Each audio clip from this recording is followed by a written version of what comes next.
Hello students, क्या हाल चाल है बेटा? बढ़िया।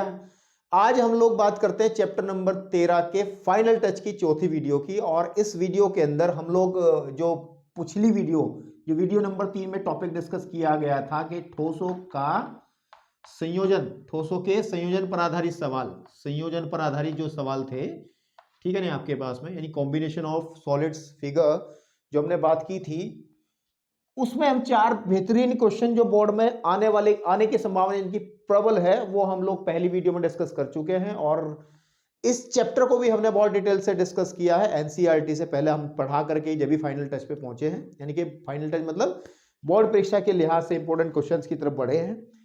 तो जिन बच्चों ने इस चैप्टर को कंप्लीटली नहीं देखा है, तो इस चैप्टर का अगर एक एक पॉइंट पोस्टमार्टम यानी कि पूरा का पूरा आपको देखना है, तो लिंक जो है डिस्क्रिप्शन में मिल जाएगा, वहां पर जाकर के आप इस चैप्टर को पूरा पढ़ सकते हैं। पूरा मतलब एक एक टॉपिक को डिस्कस कर सकते हैं। लेकिन अभी की इन फाइनल टच वीडियोस के अंदर केवल और केवल आपको मिलते हैं क्वेश्चन देखने को, और क्वेश्चंस वो जो बोर्ड परीक्षा के लिहाज से इंपॉर्टेंट है। ठीक है, तो अब आपके सामने 5वां क्वेश्चन है, और क्या कह रहा है कि देखिए जल्दी से जल्दी क्वेश्चन करते हैं ताकि ये चैप्टर समाप्ति की ओर अग्रसर हो सके और हम अगले चैप्टर की तरफ बढ़ सके। एक खिलौना त्रिज्या 3.5 सेंटीमीटर वाले एक शंकु के आकार का है। ठीक है, इस तरीके के बहुत सवाल मैंने करा दिए आपको, लेकिन कुछ अलग सवाल है, इसलिए इंपॉर्टेंट है ना आपके पास में, इसलिए इंपॉर्टेंट है और बोर्ड में भी आने की पूरी संभावना रखता है, इसलिए इसे करने की भी इच्छा मेरी हुई है और लगता है कि आएगा पेपर में इस बार। ठीक है, तो एक खिलौना त्रिज्या है 3.5 सेंटीमीटर वाले एक शंकु के आकार का है, जो उसी त्रिज्या वाले एक अर्धगोले पर अध्यारोपित है। ठीक है, ओके। तो इस खिलौने की संपूर्ण ऊंचाई दे रखी है हमें 15.5 सेंटीमीटर। इस खिलौने का संपूर्ण पृष्ठीय क्षेत्रफल, संपूर्ण पृष्ठ का मतलब होता है संपूर्ण पृष्ठीय क्षेत्रफल, यानी कि टोटल सरफेस एरिया, टीएसए हमें ज्ञात करना है। तो सबसे पहले एक डायग्राम बहुत बेहतरीन सा बना ले, तब आगे बढ़ते हैं। तो ये जो खिलौना है एक शंकु के आकार का है, बिल्कुल ठीक है, ऐसे तो कहा। और ये जो शंकु है ये एक गोले, अर्धगोले पे टिका है इस तरीके से। तो फिगर बन रही है, समझ में आ रही है। और मेरे भाई इन्होंने ये बात की है कि इसकी जो त्रिज्या है, यानी कि जो ये त्रिज्या है, ठीक है भाई, गोले की त्रिज्या और शंकु के आधार की त्रिज्या समान होगी। तो मैं हल कर रहा हूं सवाल को, लिखते भी चल रहा हूं, है ना आपके पास में। पहले कुछ बातें करते हैं, फिर योजना बनाते हैं कैसे सवाल हल करना है। तो यह योजना जैसे हम बनाते हैं पहले वही काम कर लें। हमें कह करना क्या है, इस खिलौने का संपूर्ण पृष्ठ। तो लिखते हैं खिलौने का, ठीक है, नहीं आपके पास में खिलौने का, खिलौने का मैं संपूर्ण पृष्ठ को लिख रहा हूं टीएसए। जो मेरे एनसीईआरटी के स्टूडेंट है, जिन्होंने मेरे से पढ़ा है, वो जानते हैं, और कहीं से पढ़ा हो सब जानते होंगे। टीएसए का मतलब टोटल सरफेस एरिया है, और जो टीएसए है वो बनेगा इस शंकु का, अच्छा टीएसए, टीएसए क्या बनेगा, शंकु का, टीएस से आएगा सीएस से आएगा, सीएस से आएगा, शंकु का, शंकु का वक्र पृष्ठ, वक्र पृष्ठ, या मैं शंकु का सीएस से कह रहा हूं उसको, मैं इतनी जानकारी तो हो ही गई होगी, प्लस हमारे पास में अर्धगोले का सीएस से, अर्धगोले का, अर्धगोले का, ठीक है, नहीं अर्धगोले का, ठीक है, का सीएस से। तो बड़ी सिंपल तरीके से हम करेंगे। तो ये योजना है जिस पे हमें काम करना है, यानी कि हम लोगों को अगर इस टोटल पूरे खिलौने का टीएस से चाहिए, तो आसानी से बेटा हम एक काम करेंगे, आसानी से हम एक काम करेंगे, और वो काम ये रहेगा कि हम लोग इन दोनों के वक्र पृष्ठीय क्षेत्रफल यानी कि सीएस से निकालेंगे और तब बात बनाएंगे। अब थोड़ा सा लिखते हैं, देखिए क्या करना है। जो शंकु की जो त्रिज्या, शंकु के आधार की जो त्रिज्या है, ध्यान देना, आधार की जो त्रिज्या है, त्रिज्या, और जो गोले की त्रिज्या, अर्धगोले की त्रिज्या है, वो बराबर होगी या नहीं होगी? बिल्कुल कंफर्म है, अर्धगोले की त्रिज्या उसने खुद ही कहा है, अर्धगोले की त्रिज्या है ना आपके पास में बराबर होगी। यहां से ये कहा जा सकता है कि हम दोनों को अगर आर के बराबर मान लेते हैं, तो जो हमारा आर है वो हमें जो दिया गया है वो 3.5 है, 3.5 सेंटीमीटर है। ठीक है आपके पास में।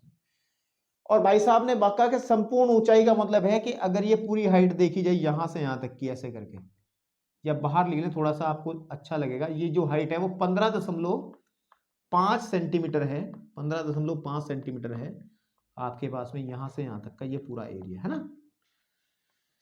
तो अगर हम खिलौने का टीएस से निकालना चाहते हैं, शंकु का सीएस से क्या होता है पाई आर एल, तो इसका मतलब मेरे को पाई आर एल प्लस अर्धगोले का होता है 2 पाई आर स्क्वायर। आई थिंक जो मेन प्रॉब्लम इस क्वेश्चन के अंदर है वो सिर्फ इतनी है कि हमें एल नहीं पता है। ठीक है, अब एल निकालने के लिए मुझे एक काम करना पड़ेगा, इस शंकु से ज्यादा बातचीत रखनी पड़ेगी, क्योंकि इसमें जो शंकु की जो आपके पास में ये एल होगी और ये एल निकलेगा तब, ये तो आपको पता ही है ये आर है ना, ये आपका कितना है आर है। और सपोज कर लो शंकु की ऊंचाई को मैं एच कह दे रहा हूं। ठीक है, शंकु की ऊंचाई को क्या कह दे रहा हूं मैं एच। तो थोड़ा सा काम कर रहा हूं शंकु में, किसमें शंकु में, शंकु में अगर मैं काम कर रहा हूं तो बेटा जो शंकु की ऊंचाई कह लो आप, शंकु की ऊंचाई जो है हम लोग उसको कह देते हैं, उसको कह देते हैं एच है। और एच जो होगी मेरे पास बेटा वो कितनी होगी, वो होगी क्योंकि टोटल हमारी कितनी है आपके पास में, टोटल है 15.5। ठीक है, और माइनस, भाई देखो ये त्रिज्या आर है तो ये नीचे की त्रिज्या भी तो आर ही होगी क्योंकि तो गोला है ना, तो यहां से यहां तक की त्रिज्या भी आर होगी, तो यानी कि ये कहने की बात ये भी आपकी आर होगी। तो 15.5 में से अगर मैं आर घटाता हूं तो ऊपर वाला एच निकल आएगा ना, तो आर मतलब आर घटा देता हूं, यानी कि 15.5 में से अगर बेटा मैं 3.5 घटा देता हूं तो फाइनली मेरे पास बचता है 12। कितना बचता है 12 सेंटीमीटर। तो ये कंफर्म हो गया, ये कंफर्म हो गया कि मेरे पास जो h है यानी कि शंकु की जो ऊंचाई है वो 12 सेंटीमीटर, लेकिन इससे काम नहीं चल रहा है, मेरे को चाहिए h।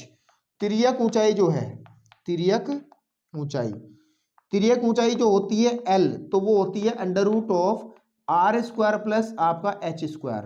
तो बेटे आर स्क्वायर का मतलब क्या है, आर क्या है 3.5 का होल स्क्वायर और प्लस एच का स्क्वायर मतलब 144, 12 का वर्ग 144 होता है, इतनी चीजें आप जानते हो।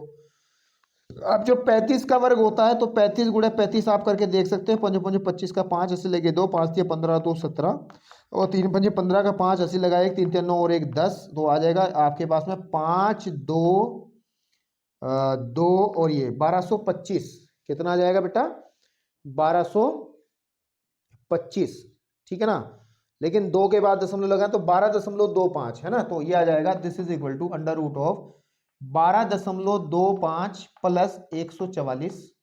और जब इसको जोड़ेंगे तो मेरे भाई इतनी बात तो कंफर्म है, मैं इसको रफ कर दूं यहां से, इतनी बात तो कंफर्म है, जो एल की वैल्यू निकल करके आएगी, एल की वैल्यू निकल करके आएगी वो आएगी under root of I think 156.5 ही आएगी ना, 156.25, क्योंकि 25 है ना ये, यहाँ पे जोड़ के देख लो ना 25। अब इस अंडर रूट में एल का मान सही नहीं आ रहा ना, तो आप क्लास 8 में चले जाएं, किसमें चले जाएं 8 में, और भाग विधि से इसका 156.25 का वर्गमूल निकालें। 156 अभी तभी कहते हैं भाई सारी क्लासेस में सीखा गया काम जिंदगी भर काम आता है, तो उसको जब हम निकालेंगे तो जोड़े इधर से बनेंगे भाग विधि से, ऐसे तो बनाते थे। तो 1 का 1 में चलेगा, 1 ही कम 1 हो गया, ओके आपके पास में है ना।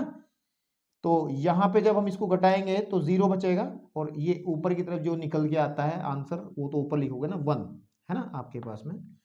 ठीक है, तो 1 आ गया आपके पास में। ठीक है, ऊपर से उतार लो, ये तो 0 हो गया, ऊपर से उतारा हमने 56, ये 1 और 1 हो गया 2, तो केवल 2 बार ही चलेगा, तो हम लोग यहाँ 2 लिखेंगे, 2 बार चलाएंगे तो आ जाएगा हमारे पास में 44। ये भाग विधि बचपन में सीखी गई थी, आप लोगों ने सीख ली होगी मेरे हिसाब से। ये आ गया हमारे पास यहाँ पे 24, और ये घटिया आ जाएगा 2, और ये आ जाएगा 1 12। दशमलव है, दशमलव हटाएंगे यहाँ पे चली जाएगी और आपके पास 25 उतर आएगा। और बेटा ये अगर मैं इसे करूंगा आई थिंक 5 से, तो देखो 5 से कितना है, 5 5 25, 5 चौक 20, 2 22, 5 दूनी 10 और 2 12 हो गया, 0 आ गया, इसका मतलब ये 5 आ जाएगा 12.5। तो भाग विधि से इसका मान हमने निकाल लिया 12.5 सेंटीमीटर, इसका मान निकल के आ गया हमारा। तो अब आपके पास में सब चीजें हैं, अब आपका सीधा आंसर निकलना है, कितना निकलना है आंसर। तो खिलौने का मैं योजना पे काम करता हूं, खिलौने का टीएस से, खिलौने का टीएस से, टीएस से बराबर होगा, इसका होता है पाई आर एल प्लस इसका होता है 2 पाई आर स्क्वायर। ठीक है बेटा, तो ये निकालो, पाई तो पाई ही रखो अभी, है ना, आर की वैल्यू आर की वैल्यू 3.5 है ही है हमारे पास 3.5, और एल की वैल्यू है हमारी 12.5, ठीक है। चाहे तो यहाँ 3.14 जो है, चलो पाई ही रहने दो अभी, है ना। यहाँ आ जाएगा प्लस 2 गुणे पाई और आर 3.5 का होल स्क्वायर, ठीक है ना। तो इसमें से जब इसका आप क्या करोगे, यहाँ पे ये जो पाई की जो वैल्यू है, पाई की वैल्यू आप रखना 3.14, और इसको जब हल करोगे ये आपका रफ कॉपी वाला काम हो जाएगा। तो यहां से आप इसको हल करने के बाद में आंसर दोगे, आसानी से आंसर आ जाएगा 214.5, 214.5 सेंटीमीटर। ये काम अपने आप कर सकते हैं। अगर ये काम अपने आप नहीं कर सकते तो ये तो बात गलत है। यानी कि जब बचपन में आपको उंगली पकड़ के चलाना सिखाया जाता है तो वो काम यही है।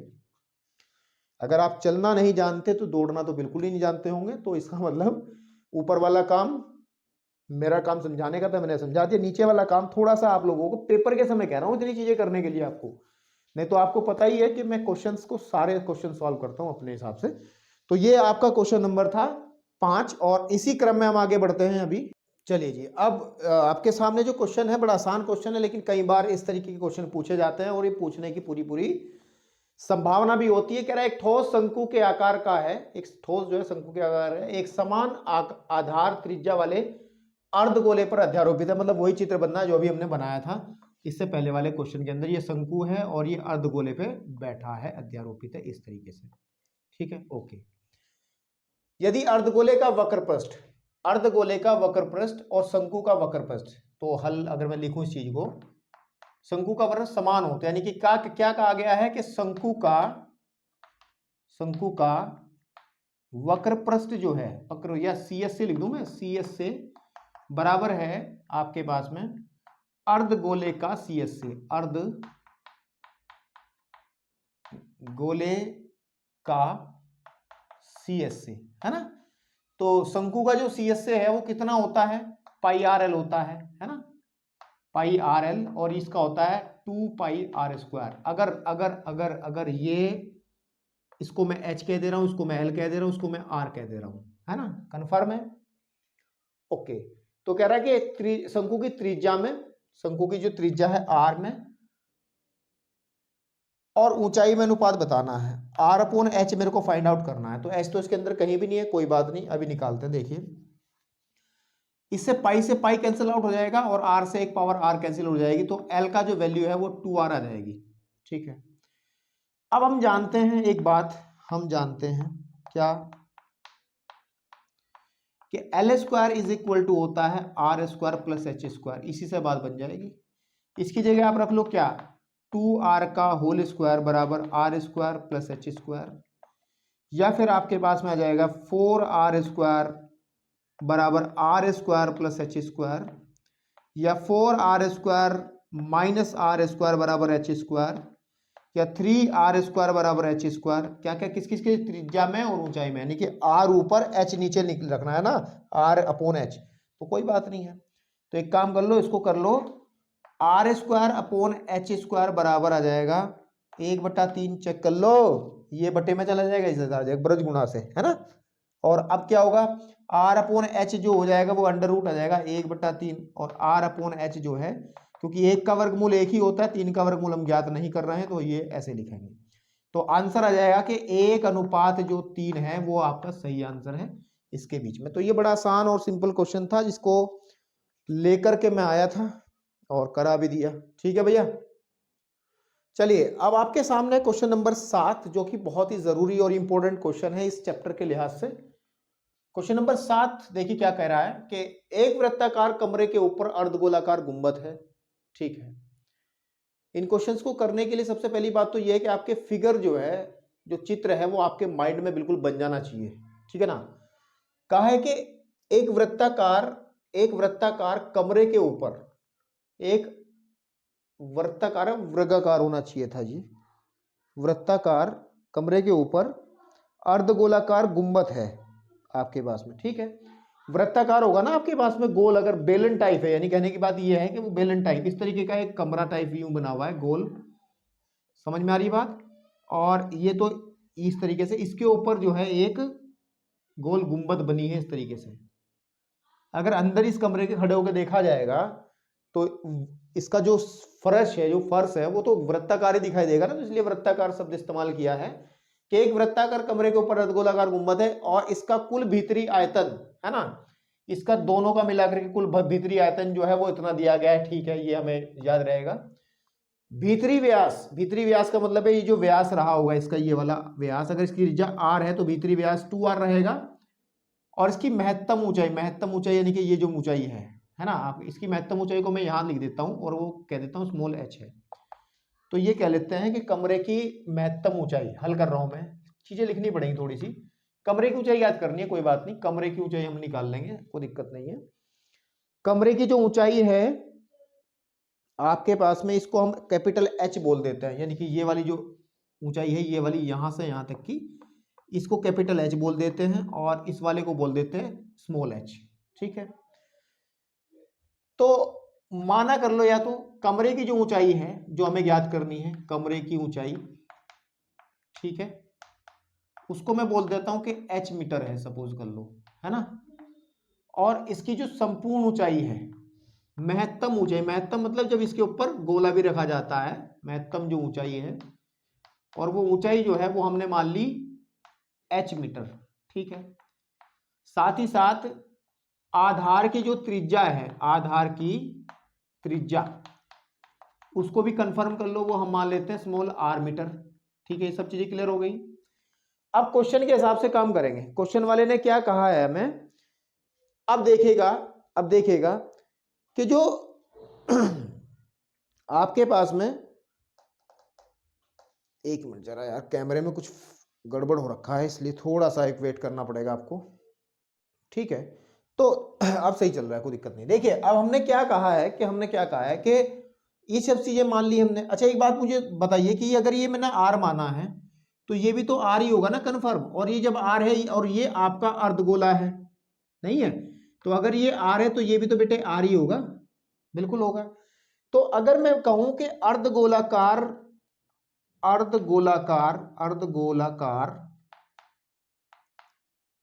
ठीक है, अर्धगोलाकार भाग की मैं त्रिज्या निकालूं, त्रिज्या जो होगी, मैं एक चीज लिख रहा हूं अगर कोई दिक्कत हो, r जो होगी, ये जो r होगी आप आसानी से बोल सकते हो ना, अगर पूरे h में से ये नीचे वाला h निकाल दें, h माइनस कैपिटल h, कोई मना कर देगा क्या? r का मान जो है मैंने h और स्मॉल h के पदों में मैंने आसानी से निकाल लिया है। ठीक है, इतना करने के बाद में हम बढ़ते हैं क्वेश्चन में आगे। भीतरी व्यास उसकी महत्तम ऊंचाई के बराबर है। अब देखो अर्धगोलाकार जो भाग है, अर्धगोलाकार भाग का जो व्यास है, भाग का व्यास बराबर है उसकी महत्तम ऊंचाई के। महत्तम ऊंचाई हमने क्या मान रखी है, स्मॉल h, महत्तम ऊंचाई के बराबर है, यही तो बात कही है। और व्यास कितना, जो अर्धगोलाकार भाग का व्यास जो होगा वो 2r होगा ना, और वो बराबर होगा, महत्तम ऊंचाई कितनी मान रखी है हमने, स्मॉल h मान रखी है, महत्तम ऊंचाई हमने स्मॉल h मान रखी है, इतना कंफर्म है। अब अगर मैं ध्यान दूं तो जो मेरे पास में h बनेगा बेटा, यहां पे अगर मैं वैल्यू रखूं r की जगह पे लिखूं h माइनस कैपिटल H बराबर स्मॉल h, तो अगर इसे आप सॉल्व करोगे तो कितना आएगा, देखो 2h minus 2 capital H is equal to small h, तो ये माइनस के 2h इज इक्वल टू आ जाएगा आपके पास में माइनस का h, चेक कर लो, और h बराबर जाएगा 2h। ये आप इसको निकाल करके साइड में रख सकते हो ताकि यूज में आएगा, जहां जहां h का जिक्र होगा तो वहां पे ये। और अब हम इसी चीज से आप एक काम और कर सकते हैं, आपको पता है कि 2r बराबर h के है, तब हम ये बात भी तो कह सकते हैं कि 2r बराबर h का मान कितना है, 2 कैपिटल H के बराबर है, तो 2 से 2 कटेगा तो r का मान यहां हम h के पदों में निकाले। मतलब कर क्या रहे हैं, कर ये रहे हैं कि हमें कैपिटल H का मान चाहिए, सवाल के अंदर हमें कमरे की ऊंचाई चाहिए ना, सवाल के अंदर जो आंसर निकालना है, तो ना तो हमें इससे कोई लेना देना है ना इससे कोई लेना देना है, तो जहां भी ये दिखेगा इसको तो बदल दूंगा मैं 2s से, देख लो मैंने निकाल लिया है। ठीक है, और जहां भी r दिखेगा उसको बदल दूंगा मैं कैपिटल S से, देखो मैंने निकाल लिया है। तो अब मेरा सवाल केवल और केवल किसके पदों में रहेगा, वो h के पदों में रहेगा, कैपिटल S, जो हमें आंसर निकालना है। अब उसने कहा है कि जो कुल आयतन है बेटा, कुल आयतन जो दिया गया है वो दिया है 58 नहीं 48 है ना, 48,510 दिया गया है, ठीक है, घन मीटर दिया गया है। और कुल आयतन कितना होगा, इसका आयतन अर्धगोले का आयतन 2/3 पाई आर क्यूब होगा, नहीं होगा, प्लस ये बेलन है, नीचे बेलन का होता है पाई आर स्क्वायर एच, और लेकिन एच कौन सा इस्तेमाल होगा, कैपिटल वाला, क्योंकि इस बेलनाकार भाग की इस कमरे की ऊंचाई हमारी कैपिटल एच है, तो 48,510 आपका ये प्राप्त हो जाएगा। अब यहां पे हमने जो कलाकारी की थी उन्हीं कलाकारियों का यूज करना है, एच की जगह 2s रखना है और आर की जगह भी एच रखना है। तो देखिए 2/3 पाई या जगह एच की घात 3, बताओ इससे आगे नहीं आ गया, प्लस पाई आर स्क्वायर की जगह क्या आ जाएगा हमारे पास में, एच स्क्वायर आ जाएगा, एच स्क्वायर इंटू एच बराबर 48,510। अब पाई कॉमन निकाल लो इसमें से थ्रू आउट, तो पाई जब कॉमन निकलेगा तो अंदर बचेगा, या पाई और एच की घात 3 भी कॉमन निकालो अंदर से, अंदर बचेगा हमारा केवल 2/3 और प्लस का 1 बराबर 48,510, 48,510, ठीक है बेटा। अब ध्यान देंगे जब इसे सॉल्व करेंगे तो हमारे पास h की घात 3 का जो मान है, पाई तो है ही है, ये आ जाएगा 3 और 2 5, 5/3 बराबर 48,510। अब ये सॉल्यूशन करना है, बस इसका h का मान निकालना है। तो मैं इसको सॉल्व करने के लिए इस फिगर को रफ कर रहा हूं ताकि ये चीज आप समझ ही गए होंगे। फिगर तो इसको तो आपने नोट कर ही लिया होगा ना, 2 बार बनाई गई फिगर है मेरे से, ये एक बार पहले मिट चुकी थी गलती से, कोई बात नहीं, वो आपको नहीं पता चलेगा, वो एडिटिंग में मैंने साफ कर दी थी, कोई बात नहीं। तो 510, ठीक है। तो अब जो h की घात 3 है बेटा, तो यहां से देखेंगे इस तरफ, यहां से स्टार बनाया है मैंने, और यहां के देखेंगे यहां पे h की घात जो 3 है वो बराबर किसके होगा, वो होगा 48,510 गुणे जो नीचे 3 है वो ऊपर गुणा में चला जाएगा, बटे ये वाला 5 जो बटे में चला जाएगा, 5 गुणे, और ये आया पाई जो है, पाई की वैल्यू 22/7 रख लो ऐसे करके। तो h की घात 3 जब इसे सॉल्व करोगे आप, इसको आसानी से आप सॉल्व कर सकते हैं बेटा, इतना कठिन काम नहीं है। ये 9261 आ जाएगा, यहाँ 9261 आ जाएगा। और ये आपको पता है नहीं पता, मुझे पता है, ये 9261 जो है 21 का वर्ग होता है, 21 का घन होता है, ये घन 21 गुणे 21 गुणे 21 करोगे तो ये आएगा, तो आपको पता है घन घन दोनों तरफ हो गया। तो h का जो मान है यहां से आप 21 मीटर रख सकते हैं, और यही आपका अभीष्ट आंसर है जो निकालना था। बढ़िया सवाल है ये, ध्यान रखना, काफी ठीक ठाक सवाल है ये। पेपर में अगर आ गया ना तो इसको सबसे अंत में करना, शुरुआत में मत करना, ठीक है। चलिए अब एक सवाल और है जो कि जिन बच्चों ने एनसीईआरटी से इस चैप्टर को किया है वो जानते हैं। चैप्टर, ये क्वेश्चन एनसीईआरटी में भी था, बोर्ड में आने वाला सवाल है। तो कह रहा है कि दवा का एक कैप्सूल है, एक बेलन के आकार का है, वो होता ही है, आपने देखा ही है, जिसके दोनों सिरों पर 2 अर्धगोलाकार लगा है, यानी कि 2 अर्धगोले लगे हैं, ऐसा होना चाहिए था, 2 अर्धगोले, ठीक है, नहीं लगे हैं, ठीक है, लगे हैं, लगे हुआ है, हुए हैं, लैंग्वेज सही बनाओ, हुए, ठीक है, आपके पास में है। पूरे कैप्सूल की लंबाई 14 मिलीमीटर है, इसका व्यास 5 mm का है। तो कैप्सूल का आयतन बताओ। तो कैप्सूल बना ले पहले, तो ये कैप्सूल ऐसे बना ले रहे हैं, ठीक है, आपके पास में थोड़ा सा बड़ा। तो ये कैप्सूल बेलनाकार आकार का होता ही है, इसके इस सिरे पे और इस सिरे पे भी 2 अर्धगोले इस तरीके से लगे हैं, यूं करके। तो सबसे पहले एक योजना तैयार करें कि कैप्सूल का जो आयतन होगा, कैप्सूल का आयतन बराबर होगा इस अर्धगोले का आयतन, है ना, या कहीं बेलन का आयतन,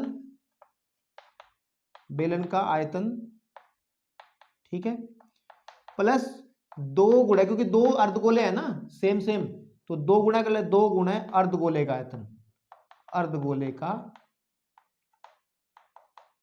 आयतन, ठीक है। अब इनका आयतन निकालने के लिए हमें पता है फॉर्मूला होता है इसका पाई आर स्क्वायर एच, इसका होता है 2 गुणे 2, क्योंकि त्रिज्या इनकी सेम रहेगी, तो 2 पाई आर क्यूब बटे 3, 2 पाई आर क्यूब बटे 3 आपके पास में, ठीक है। तो अब हम चाहते हैं कि ये निकालना है, यहां पे निकाल लेते, जगह इसलिए छोड़ी है कि जो आर रहेगा, हमें व्यास दिया 5 mm का, तो ये आ जाएगा 5/2 mm, क्लियर है। h जो रहेगी उसको देखना रहेगा, h मतलब बेलन की जो ऊंचाई है ये वाली, उसने टोटल यहां से यहां तक की जो लेंथ दी है बेटा वो दी है उसने कितनी कितनी दी है 14 mm। कितनी 14 mm, ठीक है, मिलीमीटर।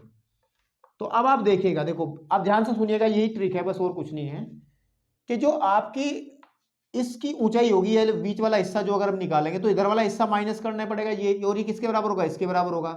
ये क्या है अर्धगोले की त्रिज्या है, ये भी त्रिज्या है, तो हम लोग ये कह सकते हैं कि एच जो होगा 14 माइनस आर और माइनस आर 2 बार घटानी पड़ेगी, या यानी कि 14 माइनस के 2r है ना, या एच जो हो जाएगी आपके पास में वो हो जाएगी 14 माइनस 2 गुणे 5/2, ये कट जाएगा इससे, तो एच जा जाएगी हो जाएगी 14 माइनस 9 mm, एच की वैल्यू हो जाएगी 9 mm। तो आपके पास सब है, तो रख लो बस फॉर्मूले के अंदर, आप आंसर पाओ, पाई को पाई रहने दो, आर की वैल्यू है 5/2 का whole square into H, H कितना है 9 प्लस 4 पाई/3 जो का तू, और आर यानी कि 5/2 की घात 3। तो इस आंसर को जब आप सॉल्व करोगे इसमें पाई की वैल्यू रखना 22/7, ठीक है, पाई की वैल्यू जब आप इसमें 22/7 रखोगे तो आप फाइनली आंसर प्राप्त करोगे इसका अंदर, मैं बता देता हूं कैलकुलेशन कर लेना बैठ के, 24,226 mm, 24,226, देख लो कभी आप परेशान हो दोबारा, 24,226 मिलीमीटर क्यूब, मिलीमीटर क्यूब, ये इसका आंसर आएगा। आपको ये चीज ये एक्सप्रेशन सिर्फ इसका सॉल्व करना है, बाकी कुछ नहीं करना, ठीक है। चलिए तो